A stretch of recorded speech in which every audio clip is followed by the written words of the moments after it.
Samantala, naging mahigpit po ang latag ng seguridad dito sa House of Representatives dahil bukod sa mga nagroronda at mga nakaposte na mga security personnel ay meron din po na mga K9 units na nag-iikot para siguraduhin ang seguridad ng paligid. Para sa karagdagang detalye, may live report si Steve Dailisan. Steve?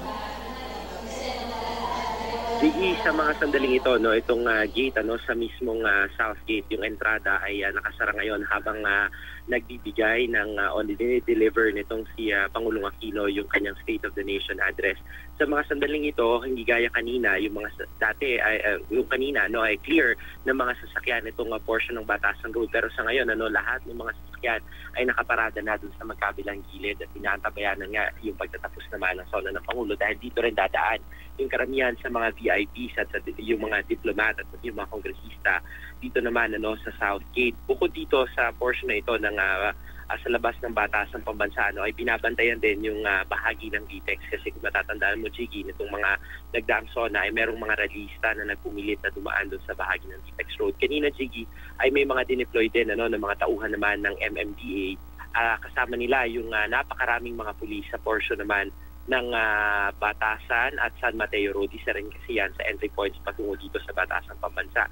May mga nakuha kasi silang mga report kanina na may posibleng mga ralistang dumaan doon sa bahaging yon. Doon sa panayam natin kanina kay Police Superintendent Richard Fiesta, sabi niya sa atin ay mahigpit nilang ipagbabawal yung pagkikilos protesta sa bahaging yon. Kung meron mang pupunta ng mga ralista doon ay kanilang kagyat itataboy. Meron doon silang mga mga dump truck at mga fire trucks.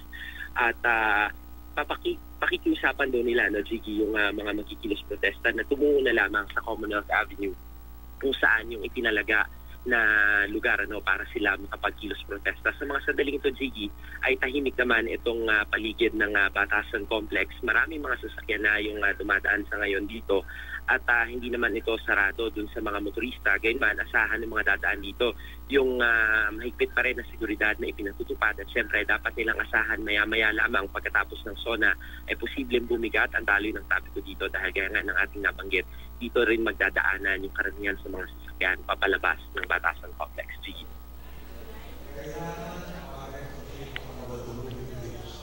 Maraming salamat, Steve Dailisan.